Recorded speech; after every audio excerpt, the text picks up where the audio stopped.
नमस्कार दोस्तों, आप देख रहे हैं अविरल टाइम्स और मैं हूं आपके साथ सोनाक्षी दीक्षित। दोस्तों, 18वीं लोकसभा के पहले सत्र के दौरान राष्ट्रपति के अभिभाषण पर जब चर्चा हुई तो प्रतिपक्ष के नेता राहुल गांधी ने काफी आक्रामक भाषण दिया और उन्होंने पीएम मोदी और बीजेपी सरकार को निशाने पर लिया। उन्होंने हिंदू और हिंदुत्व के मसले पर भी सरकार को खूब लताड़ा और हिंदुओं को हिंसक बता दिया। जब चर्चा का जवाब देने के लिए प्रधानमंत्री नरेंद्र मोदी सदन में उठे तो उन्होंने राहुल गांधी का नाम लिए बिना उन्हें बालक बुद्धि बताया और कहा कि बालक बुद्धि को इग्नोर नहीं किया जा सकता क्योंकि वो दुष्प्रचार भी करते हैं। इस सब पर राजनीतिक विश्लेषक रशीद किदवई का कहना है कि राहुल गांधी का कद देश की राजनीति और कांग्रेस पार्टी दोनों में काफी बढ़ा है। इसके लिए राहुल गांधी ने काफी मेहनत भी की है।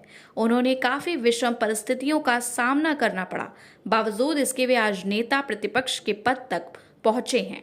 तो बेशक उन्होंने काफी मेहनत की और एक मुकाम हासिल किया है। कांग्रेस पार्टी का जो इतिहास रहा है उसमें नेतृत्व हमेशा से गांधी नेहरू परिवार के हाथों में ही रहा और उस पर कभी सवाल भी नहीं उठाए गए। जब पंडित नेहरू थे तो कमान उनके हाथों में थी, जब इंदिरा गांधी थी तो कमोबेश यही स्थिति थी। हालांकि उन्हें थोड़ा संघर्ष करना पड़ा था। संजय गांधी को तो खैर समय ही नहीं मिला। राजीव गांधी के साथ भी यही स्थिति थी। उनके नेतृत्व में किसी को अविश्वास नहीं था, भले ही उनका राजनीतिक जीवन ज्यादा लंबा नहीं रहा। सोनिया गांधी ने भी जब कमान संभाली तो उनके खिलाफ कोई खड़ा नहीं हुआ, लेकिन जब राहुल गांधी आए तो परिस्थितियां काफी विकट थी। रशीद किदवई ने कहा कि राहुल गांधी जब राजनीति में आए तो बीजेपी उन्हें गंभीरता से नहीं लेती थी। कांग्रेस पार्टी में भी उनकी स्वीकार्यता थोड़ी कम थी। कांग्रेस पार्टी के एक ही नेता ने मुझसे यह कहा था कि हर व्यक्ति यह चाहता है कि उसका दामाद और नेता उससे अच्छा हो।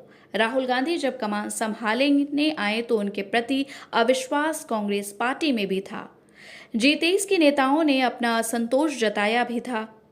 12 मुख्यमंत्रियों ने पार्टी छोड़ दी। कांग्रेस पार्टी की स्थिति बहुत विकट थी। इन परिस्थितियों से निकलकर राहुल गांधी जिस तरह से नेता प्रतिपक्ष के पद तक पहुंचे हैं वो निश्चित तौर पर उनकी मेहनत को दर्शाता है। किदवई ने कहा कि राहुल गांधी की एक बड़ी समस्या यह भी थी कि जब वे राजनीति करने आए तो वो अपनी सोच और विचारधारा के साथ राजनीति नहीं कर पाए। उनके सामने उनकी दादी, चाचा और माता पिता के उदाहरण मौजूद थे।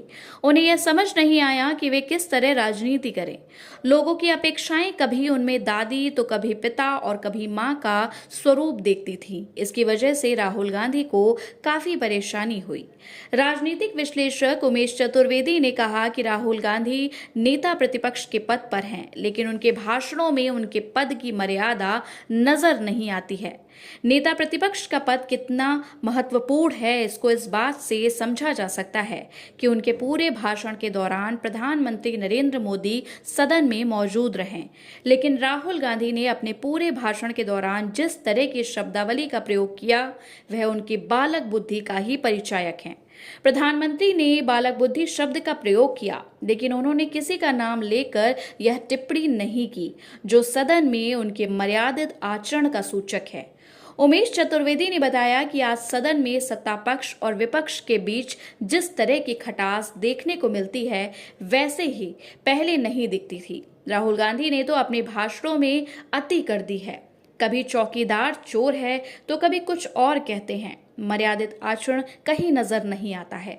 हमने ब्रिटेन से संसदीय परंपरा तो ग्रहण किया, लेकिन उनके यहाँ जिस तरह की भाषा की मर्यादा और आचरण सदन में दिखती है उसे हम अपना नहीं सके। अभी ब्रिटेन चुनाव के बाद जिस तरह हारने वाले प्रधानमंत्री ऋषि सुनक और जीतने वाले कियर स्टारमर ने एक दूसरे को बधाई और शुभकामनाएं दी वह काबिले तारीफ और अनुकरणीय है।